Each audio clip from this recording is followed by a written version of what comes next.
Baiklah, hari ini kita berkumpul di sini dalam rangka yaitu Hari Epilepsi Sedunia. Kita di sini yaitu mengusungkan tema dengan How to Help Your Loved One with Epilepsy. Jadi di sini bagaimana kita menyayangi orang-orang yang terkena epilepsi, karena orang epilepsi ini tidak sendiri.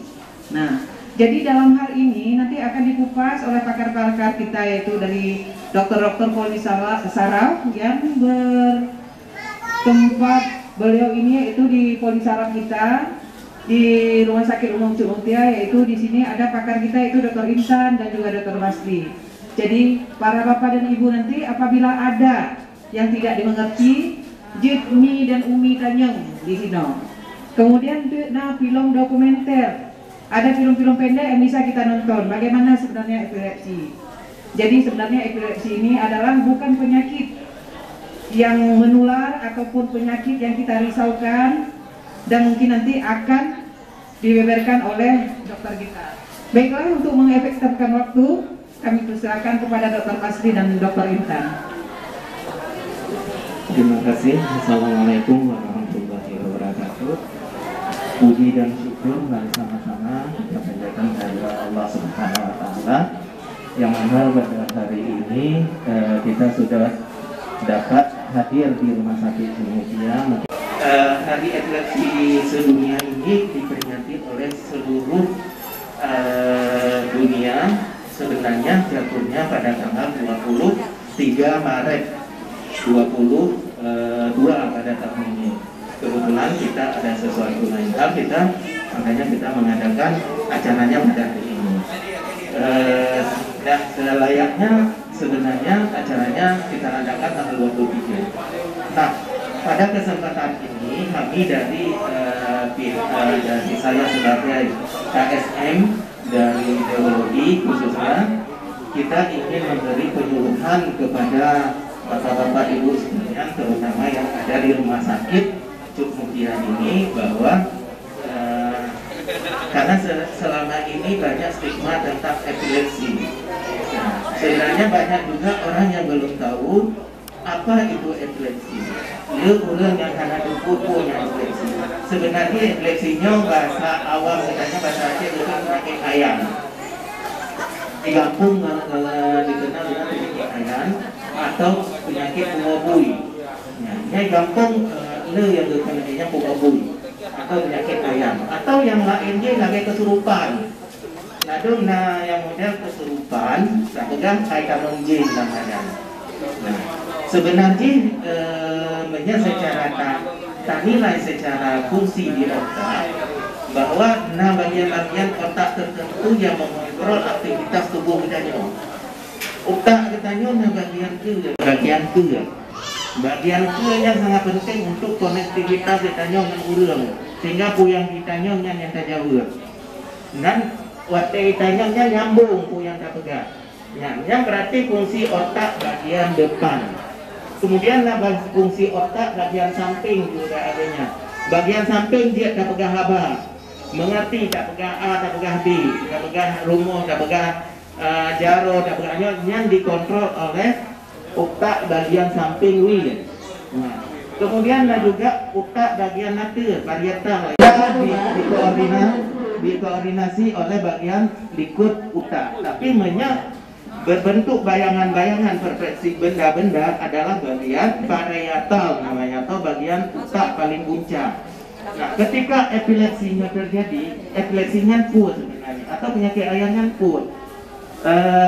Nona video pendek bisa menonton, mudah-mudahan mengerti. Nanti hanya mengerti nutulung tanya. Karena epilepsinya sebenarnya gelombang otak kita hanya teratur. Aktivitas gelombang G yang hanya ger. Yang kenang yang menimbulkan gejala. Kenang bagian ke bisa terjadi perubahan perilaku. Kenang bagian samping yang temporoparietal, samping dan akhir yang bisa lagi urang kesurupan. Dia bekalan macam-macam.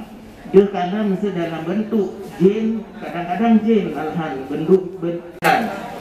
Nah, tandanya bermacam-macam, bisa keterlibatan cahaya, cahaya yang lagi banyak atau benda-benda atau kuman atau sakit kulit. Lenyap disertai dengan fase ital, fase kejam. Nah, baru lenyap dilihat baik dia lagi kelenjotan pada tubuh atau bengong, degil atau pegahaba yang meracau atau yang macam-macam.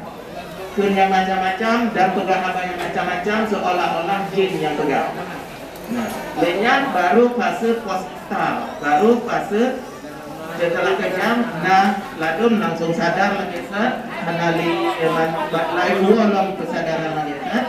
Nah, yang tengah, nah yang sakit badan seluruh badan, nah yang sampai mentungnya teror, ngompol, atau nah fase yang urung-urung lagi bingung, bakon lagi nyong, katanya karena itu kodro.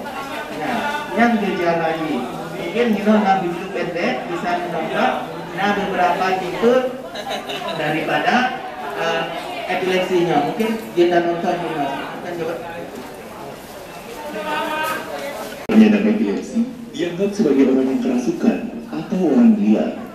Tentunya stigma ini sangat berbahaya dan dapat memperburuk situasi bagi para penyandang epilepsi. Untuk mencegah hal tersebut, mari kita kenali epilepsi di dalam melalui video ini.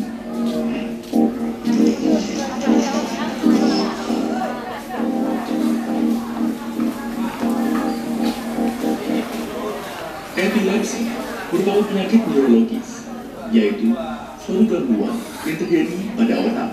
Epilepsi ditandai dengan timbulnya kejang dan terjadi secara tiba-tiba. Kejang yang dialami penyandang epilepsi terjadi akibat pola aktivitas listrik yang tidak normal dalam otak. Ketika Anda mendengar kata kejang, mungkin Anda membayangkan orang yang tergeletak di lantai dan kehilangan kendali terhadap tubuhnya. Walaupun kejang seperti itu memang ada, kejang dapat muncul dalam bentuk yang berbeda-beda. Secara garis besar, terdapat dua tipe kejang, yaitu kejang umum dan kejang parsial. Sesuai dengan namanya, kejang umum merupakan kejang yang mempengaruhi otak secara menyeluruh, sementara kejang parsial hanya mempengaruhi sebagian saja. Jenis kejang umum yang paling sering terjadi adalah kejang tonik-klonik. Kejang ini dimulai dengan hilangnya kesadaran, otot menjadi kaku, kemudian diikuti dengan hilangnya kendali terhadap berbagai fungsi tubuh. Sementara itu, kejang parsial dapat dibagi menjadi kejang parsial sederhana dan kejang parsial kompleks. Kejang parsial sederhana terjadi dalam kondisi sadar dan seringkali digambarkan sebagai suatu aura. Kejang ini menimbulkan gejala seperti mencium atau merasakan sesuatu yang tidak biasa dan melihat kelipan cahaya. Nah, makanya yang gerakan otot tapi udah sadar, yang termasuk juga bagian dari epilepsi. Nah, mereka pikir kadang gerakan yang tersentak walaupun sadar, nah juga dikatakan epilepsi. Karena mesti bagaimana rubah kelojotan seluruh badan. Yang nolong ya tiba-tiba dengan membaca ketunduk siat, hanatrik. Nah, ini juga jenis dari epilepsi, ya. Siat di sana, hanatrik, dan karena aktivitas listrik otak. Atau lagi menggerak-gerak gerak jauh di belakang. Padahal belum sadar, tiba-tiba menggerak-gerak gerak, itu juga termasuk epilepsi.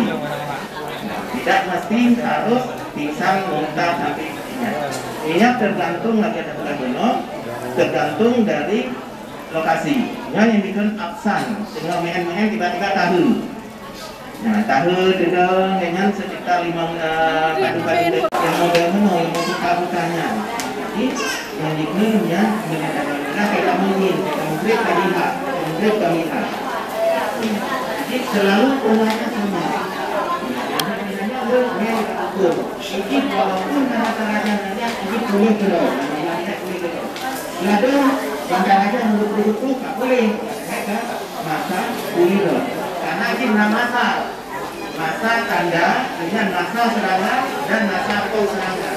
Ini baru lagi seperti buat teknik paling lama 15 menit atau 20 menit.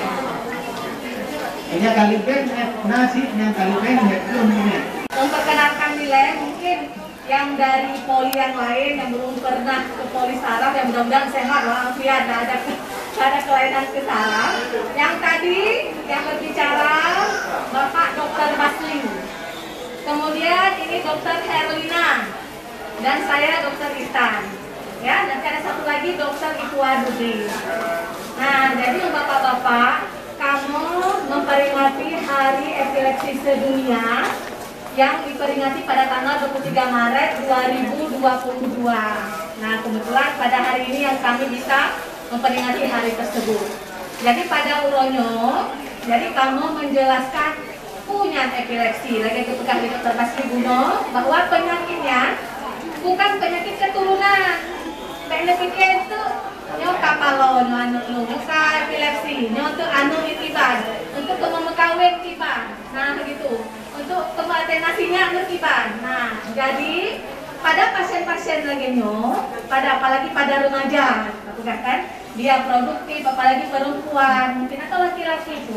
Kalau dia memang sudah menderita epilepsi, maka dari umur mubat aja, nah gitu. Sebelum mereka yang menikah, konsul dulu dengan kami. Nah, jadi nanti, nah ubat-ubat yang memang mungkin perletan. Atau anu, kejang aju-aju, hana berhenti. Nyoka sekali kejang, mejuta sel saraf tanya mati. Menyoka sel sarafnya mati, yang kapayah untuk perbaikan. Nah, sering dia pasien-pasien yang datang ke kamonyo, kakejang kaborokot, tiba-tiba kahanjut jakle. Kok tiba-tiba dokter jota pegah ada hana nyambung le, nya baru dojak makamonya katelak becunya. Kapayah kamu obat lagi setlo. Nah, lebihnya tetap payah ingat bahwa epilepsinya dia menderita pada pasien bayi sampai orang tua. Nah, bayi sampai dengan orang tua. Ada memang pada umur-umur yang di atas 20 tahun, misal di atas 20 tahun baru menderita epilepsi. Nah, pasiennya harus selain rekam saraf kuno, harus ronsen boleh CT scan atau MRI. Bisa saja ada sesuatu di dalam otaknya yang kekejang. Bisa karena tumor, Bisu karena infeksi di otak, bisa.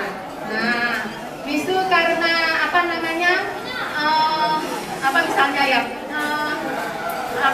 infeksi, tumor, misalnya stroke, ya misalnya begitu. Nah, nacik urung yang kena epilepsinya bisu kan luka. Nah, kebetulan letak bisu kelainan di lumukanya tak tempat mudah timbul kejang. Dan obatnya tiba cara je dokter tetap harus ke kamu untuk kamu akan melakukan, maksudnya istilahnya selainnya untuk tak atasi baik kejang le. Nah, pasiennya baik kejang le karena kejangnya salah satu penyakit yang memang menurut harus dari kamu tuh emergency, harus segera ditangani. Assalamualaikum warahmatullahi wabarakatuh. Nak sabang pertanyaan. Nah, dari ngedong putus otak ianya kejang-kejang bisa jadi epilepsi. Satu lagi waktu epilepsi tergigit lidah apa bisa mungkin itu epilepsi. Terima kasih Bu. Sebenarnya karena bagaimana epilepsinya le jenis ini. Kemudian perlahan ada pencetus untuk muncul epilepsi. Nah, padu-padu macam yang mungkin tidak boleh dilakukan hanya buat orang yang kena epilepsi. Karena menyaji terangsang laginya akan muncul kejangnya. Sebenarnya untuk UI tidak terlalu, hanya kebetulan. Cuma yang menyebabkan yang bisa memuncul seseorang untuk muncul kejang lagi buat jak tengah cak urom lagi timang ebola yang nak kan ebola lam tarik uro atau jak kerja bat tarik uro yang bisa memunculkan kejang. Yang pertama. Yang kedua, kurang kengut. Nah, malam hanya gadang-gadang yang juga bisa memunculkan kejang.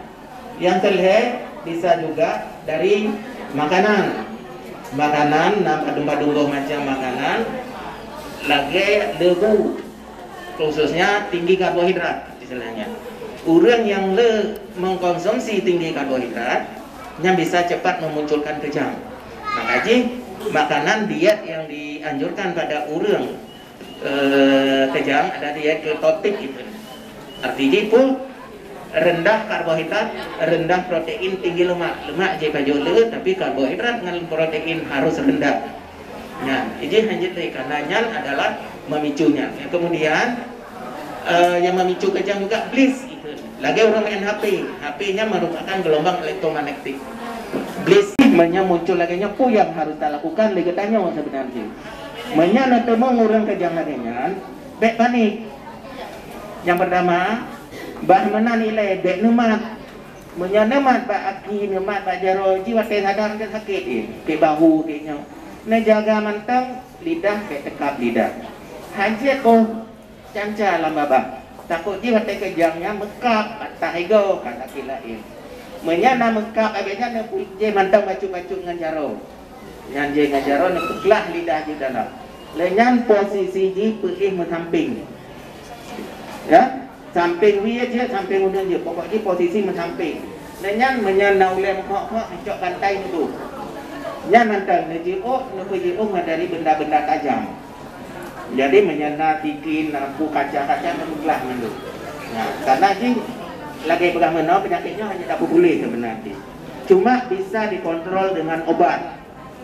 Boleh aja karena lagi menau aktivitas listrik otak je yang ana betul. Nah, menya setiap kejang rela. Maka dia harus ada obat. Bahkan ada obat berela sel otak, menyala rela sel otak bangai yang nanti. Kecerdasan menurun, pompon je-nya duduk je-nya, je kebangai, ya. Jadi di akhirnya bek je ke beban getanya oji okaraya, ya. Mungkin ada. Ya, tetap bekerja. Jadi apa namanya harus dikontrol. Jadi harus hati-hati, belum apui. Nah, kalau kejadian dari kamu, terus bakal monyo, ya, nah kejadian dulu terus terang sudah, red lamon. Meninggal ada. Nah tanya nih, red lang apui, najit, pasien kamu hino kabeh luka du muka no. Nah terus belum tanya pakan pak muka baru red lang apui, red lang minyak suum. Nah ternyata mengendarai sepeda motor atau mobil, nah syarat nih itu pak. Jadi kan sudah kerjasama kami ini dengan anggota kepolisian. Jadi awalnya naik ke undang-undang. Nah, jadi nggak harus masukin. Oh, bu, gimana lagi jam kita 20 km udah, nggak bisa, nggak boleh. Nah, dia pada apa namanya pada berapa lama gitu maksudnya? Dia bisa mengendarai sepeda motor. Ngatur sih, 2 tahun dia bebas kejam atau 3 tahun dia telah bebas kejam. Nah, bebas kejam di sini artinya bahwa dalam 2 tahun dia tidak pernah kejam. Itu dikatakan, itu pun belum dikatakan dia sembuh. Nah, tetap harus kita rekam utak loh. Misal dari rekaman utaknya tak normal, baru dikatakan itu pun obatnya bukan stop langsung. Dia diturunkan pelan-pelan. Pak dokter yang terhormat dan kesehatan yang luar biasa. Belum bingung saya lebih yang bapak sih. Itu pernah mengalami dalam penyuluhan. Iuran cukup sakit. Tapi ada nyentuh di bawah ibu jawab mesti. Satu lagi pertanyaan ibu yang tanya mana? Kekal bibi rada dalam pak ibu. Jadi itulah dengan itu Pak. Jadi bak generator utama je menyaji rela berarti mandu listriknya menjadi mati. Kenyo dah pegat, tapi bak mesin menyadari rela mana nyo berkedip udah bukan bak mesin dah pegat, nyo yang dah pegat. Mahan boleh. Ya, mungkin itu yang penyebabnya menyangkut epilepsi. Epilepsi gangguan di otak. Jadi bak sumber bak mesin utama je. Nah, yang kedua mekap lidah. Mekap lidah tidak semua epilepsi mekap lidah. Urut mekap lidah bukan berarti epilepsi. Terkadang tanya waktu tak pajuh makanan hana kontrol sehingga mekap nyangkut epilepsi. Memang karena gerakan lidah kitanya. Ya niji yang makaji mengkap. Tidak hana mandung pura mengkap lidahnya epilepsi, gah dia epilepsi aja. Karena epilepsi, syarat akan epilepsi adalah gender ya. Jadi ini maksudnya bukan epilepsi itu untuk gender bukan. Jadi istilahnya begini. Janda itu kan sendiri gitulah istilahnya ya kan. Tapi orang epilepsi itu artinya dia tidak sendiri. Nah, bek tak kurung di rumah. Banyak semua dari kita bisa membantu dia. Nah, artinya bukan orang epilepsi itu bukan dia tidak bisa bekerja, tidak. Dia bisa bekerja, dia bisa sekolah, dia bisa berumah tangga, dia bisa pokoknya apapun kegiatan bisa. Nah, naturi Albert Einstein, orang yang paling jarang dunia, jenius, pokoknya menderita epilepsi, tapi bisa merubah dunia dengan begini. Nah, jadi jangan menganggap saudara-saudara kita atau apa yang epilepsinya tangannya kabar naik ke epilepsi jika enggak. Tidak. Nah, jadi jangan membuat dia sendiri. Itulah istilahnya bahwa kami ngomongin bahwa mereka tidak sendiri. Ada kita-kita inilah yang membantu mereka. Ya Ibu-ibu, terima kasih untuk semuanya. Yang kita Pertama Pak Cudut, mungkin gendanya anak tuku berokan bahwa epilepsinya perkumpulan epilepsi seluruh Indonesia. Nah, seandainya orang-orang epilepsi yang mau bergabung silakan. Pegat kelompok Drawdihino, ketika ada acara-acara genyo, kita bersama-sama berbuat. Jadi, perkumpulan epilepsi seluruh Indonesia. Jadi, orang-orang yang kena penyakit epilepsi, istilahnya tak kumpul, bersama bersama, membahas penyakit bersama, semua bersama. Jadi dia hana sidro istilahnya, bek sidro, karena makin sidro makin ringan. Ketika bertemu dengan laginya, nasabah wate itu pegang perkumpulan laginya, dia bisa pegah, sharing, istilahnya mencurhatkan apa yang dia rasakan selamanya, yang kendala-kendala lagi, kita pecahkan bersama. Biasanya ada kelompoknya, kelompok grup epilepsi, ada dia ini. Ya, mudah-mudahan siapa yang mau bergabung boleh. Nanti kita akan buat mungkin kelompok epilepsi Aceh Utara misalnya. Silakan, siapa yang penderita epilepsi kita gabung. Nanti ketika ada acara-acara banyak yang bisa kita lakukan ketika kita bersama-sama. Kalau kita sendiri pasti tidak bisa melakukan apa-apa. Nanti mungkin bisa kita advokasi ke daerah tentang minimal ketersediaan obat tidak boleh tidak. Ketika kadang lainnya hanya sering ketersediaan obat yang terbatas. Mungkin dengan grup lagi ada pegat, jadi tak advokasi ke pemerintah pusat bahwa benar jaminan obat-obat ini tidak boleh putus. Mungkin yang nonton dari lo, terima kasih. Nah, baik, terima kasih kami ucapkan kepada ibu-ibu dan bapak-bapak untuk kehadirannya, untuk partisipasinya. Terima kasih banyak dan kami mohon, nah, bagi ada misalnya keluarga atau siapapun itu di sekitar bapak-bapak dan ibu-ibu ada yang menderita epilepsi, tolong bantu mereka dan ajak mereka ke rumah sakit untuk obat. Ya, kita lindungi mereka semua itu karena mereka orang-orang yang produktif sebenarnya, bisa mereka melakukan apa saja. Ya, wabillahi taufiq wal hidayah. Wassalamualaikum warahmatullahi wabarakatuh.